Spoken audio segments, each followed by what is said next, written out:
everyone, and welcome back to another episode of Adoptions from the Heart TV. I'm your host, Amanda Aliberti. I would like to welcome Karen and Michael, who are going to share their experience of building their family through adoption. So welcome, guys. Can you kind of give us an overview of the makeup of your family and what brought you to adoption? So we had always wanted to have children. There were complications with us having our own.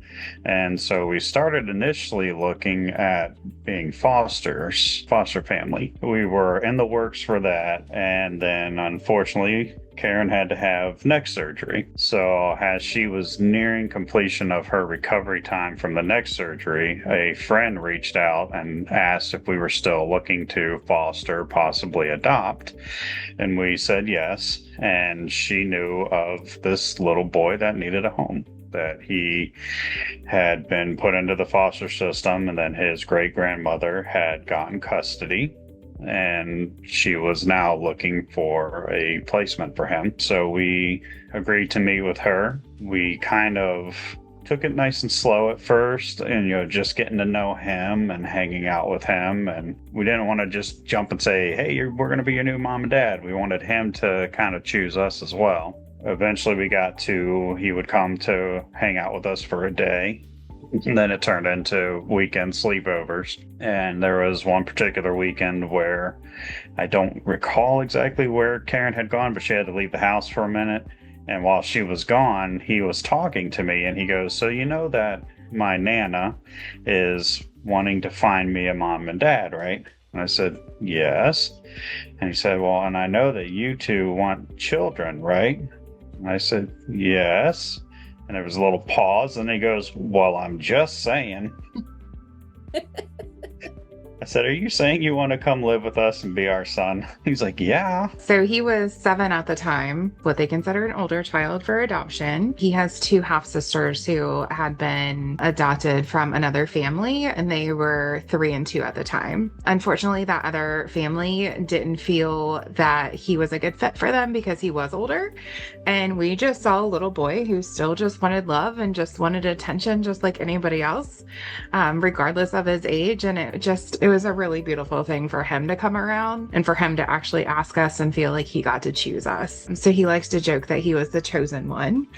And it just really organically worked out well. We're still really close to his Nana, and he does get to see his sisters a couple times a year. It was really nice. And then a few years later, we knew we wanted to adopt again. And he kept asking for a sibling in the house. Once he realized that his sisters weren't going to be able to come live with us. So we started going through the adoption process again, and he got to help pick, different ones that we would reach out to and get more information on. And he likes to say that he picked his sister. Kind of had some influence there. But then we picked her, and she was 6 years old when we got her. And her adoption was pretty straightforward. We transferred custody to us. And then her adoption went through within 8 months. Wow. Okay. What is your perspective on adopting non-newborn? Because I know for some folks, they're considering it, they're open to it, but maybe feeling a little cautious. What advice would you give? I mean, it's definitely, to a degree, easier. You miss the messy baby phase, the late nights, the having to wake up every 2 hours or so to care for the baby and all. And then in other regards, it can be a little challenging at times because they are established. They already have their little personalities coming about. Sometimes you would get them comparing you to somebody in their past. And, you would just kind of have to sit down and explain that, everybody has a different way of doing things, and there's no one definite right way to approach situations. And it took a little bit of patience on everybody's part, but they fully understand that now. With our daughter, she never really knew true love. Showing her love was not challenging, but it was rewarding and interesting to see how she responded to that. She had been diagnosed with reactive attachment disorder, and coming to find out that this child does not have reactive attachment disorder whatsoever. I mean, within the first week or two, she was, climbing all over us, attached to our hips and all. And just realizing that she never knew love. So, being that they were older children, you have to get to know them just like you would an adult, get to know their personality and how to approach them. We've had to approach each of them very differently than the other, just because of who they already were and the things that they have seen and known in life so far, but also extremely rewarding. Once you get to go there, and then you can almost see it within a day or a week's time where the switch flips in their head and they're like, oh, I'm home. This is where I'm supposed to be. This is where I need to be. And that's extremely rewarding once you see that. How about for you, Karen? I would say pretty much the same. If you really want to be a parent, I would explore all options and avenues. I would definitely recommend not listening to everything you hear, because there's a lot of things out there about older kids and their adoptions, that things are going to end bad because they do have their personalities or they do come with these big, scary diagnoses. And I'm not to say that our kids have been perfect or little unicorns and rainbows for us. It's definitely been a struggle, but it's so worth it to know that in the end, like, you've made such an impact on these two children's lives. I mean, he was 7 when we got him and she was 6 when we got her. They are now 10 and 14. They are just thriving. And just to see how far they've come in 6 months or a year, and now we're looking at 4 years. And it's just amazing the impact you can make on them.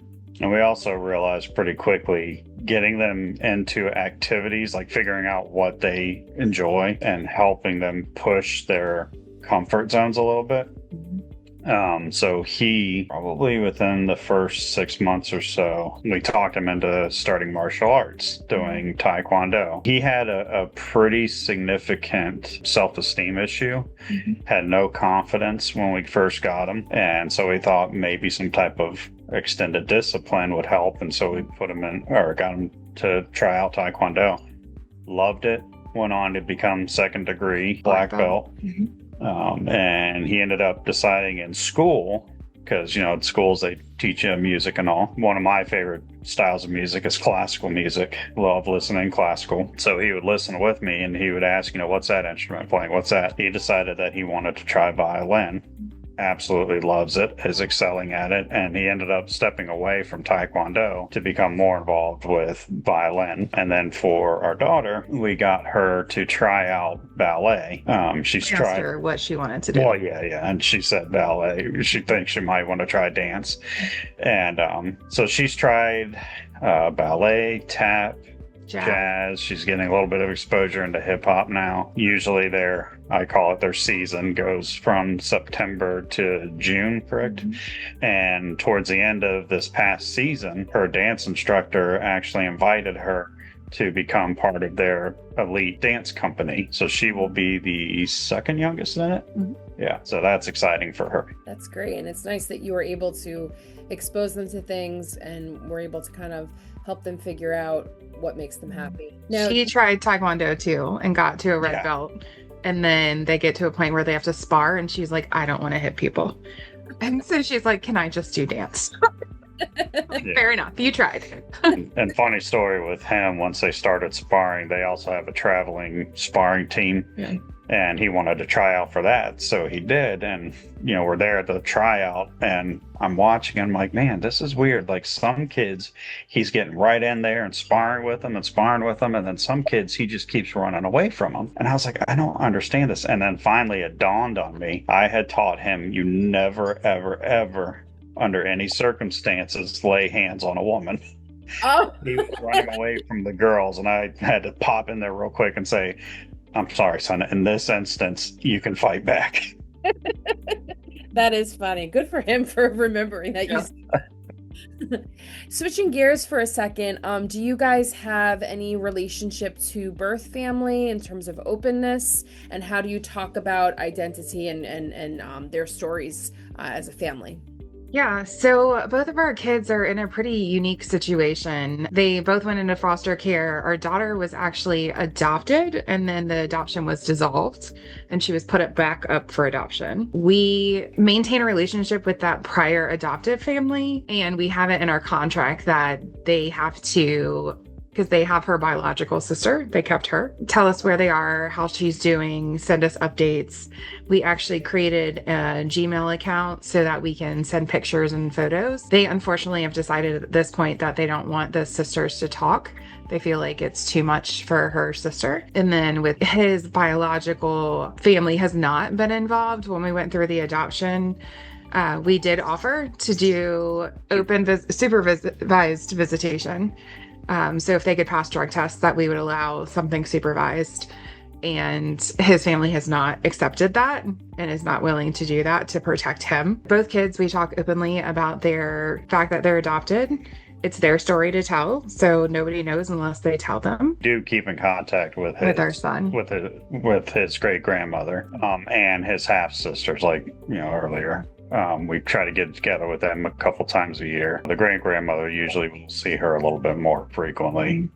She comes to Christmas and all the holidays, and she's also embraced our daughter, and so treats our daughter like her great granddaughter, and so very inclusive. Mm-hmm. That's wonderful. Any final thoughts you'd like people to know, having navigated, open adoptions with two older kids? Anything you want our community to hear about? I would just say don't be afraid of it and reach out. We had some pretty amazing resources and people we've met along the way. And there's a whole community of us out there that have done older kids, and we're all happy to help and champion and be there for one another. And just remember that there will be challenges because they do have their set personality, but just have patience with them, love them. We recently received a piece of advice that you should over-love them, make them realize that you are going to be there for them always and you love them. And one of our favorite sayings that we like to tell them is, that we love you because we picked you, we chose you, we wanted you. 100% all the way, and they seem to really enjoy that. Well, thank you guys so much. We appreciate you sharing your story and just giving us the reality of what it's like to adopt older kids. Lots of luck to you and your family. We are happy that our community was able to hear from you. So thanks again. Thank you. Continue to tune in to future episodes here at Adoptions from the Heart TV. Hey guys, if you are enjoying the content here at AFTHtv, please subscribe and hit the bell.